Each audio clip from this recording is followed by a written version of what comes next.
everybody shut the fuck up. Hey! Time to do some comedy in here. I'm Todd Gassy. I'm going to be y'all's host tonight.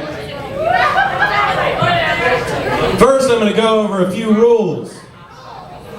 We all need to shut the fuck up. We're here to watch comedy. We're not here to talk about our personal life. Nobody cares. Turn your cell phone off. Which reminds me. Turn my cell phone.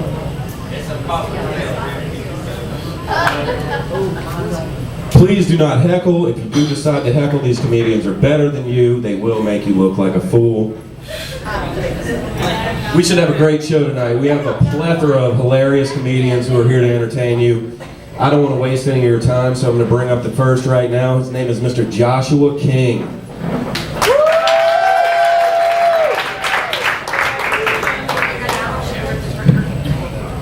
How y'all doing tonight? I'm not actually a comedian, but I am unemployed, so I do feel like one. Do we have any parents in the house tonight? Kids remember everything, don't they? Sometimes I feel like my little girl, who's 3, takes in every piece of information she can get and waits for the most opportune moment to use it to embarrass me.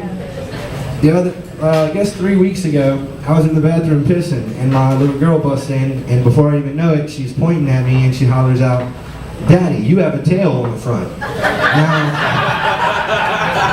I ushered her out of the bathroom and kind of chuckled, because I mean, if you think about it, there's a lot worse things she could have said than tail.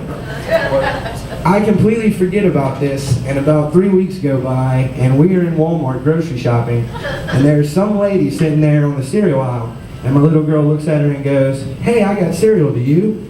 The lady picks up a box of cereal and shows it to her, and my daughter decides to go, "My father has a tail on the front." Now, I didn't really know how to feel about this, because I'm kind of proud that my little girl weaved that into a sentence without even thinking it was a big deal. But I'm embarrassed because this lady must think I'm some kind of weird, perverted bastard that sticks my dick in my child's cereal. And I don't do that with Fruit Loops, only Cheerios, because they have a hole in the middle. But kids don't forget shit, man, and that's not even the worst of our worries. Nowadays, they learn things so early. You see all these 12 and 13-year-old kids having sex and having abortions and shit. Our youth's kind of fucked.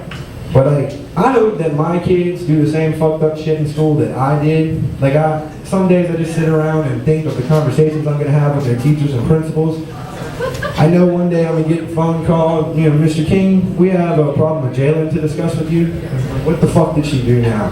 They're gonna go, "She dropped the cherry bomb in the toilet in the teacher's lounge and blew it up." The only thing I'll be able to say to that is, "Oh, that's all? Give her a cookie, I'll be there, she needs a vacation." The day I get the phone call going, "Hey, Mr. King, we caught your daughter smoking pot on top of the T buildings." The only thing I'll be able to say is, "That bitch knows she's supposed to ask before she gets something out my stash. Did you keep it? That's all I got left." As a parent, I don't really get to go out much. The other night, a couple of my friends took me to this place called Brightside Bar and Grill. And we're sitting there having a few drinks, and some really, really big woman sits at the other end of our table. Now, I'm a big guy, so for me to call somebody big, you can imagine they gotta be pretty big. This woman, when she stood up, her bench actually creaked the words, "Thank God." But she's reading this little red book, and my friend and I are looking at it, and we think she's reading the New Testament Bible. It's the only little red book I've ever seen.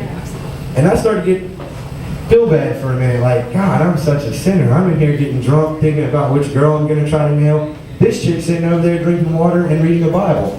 But a few minutes go by, and I really am feeling bad, like maybe I should go to church this Sunday, but I probably won't. And I started thinking, screw that. A bar is a place where sinners should be able to go and feel peace. And it's where we gather. So I decided to get up and go tell this woman something. And as I approach her, I realized that the book is not a New Testament Bible, but it's a book of comebacks and insults. Now at this point, my entire train of thought changes, because I start thinking this wildebeest must not want to get laid. And you think about it, no one's really going to approach her anyways, but if somebody is that drunk and desperate that they start to, and they see a book of comebacks and insults, they're probably going to run for the hills.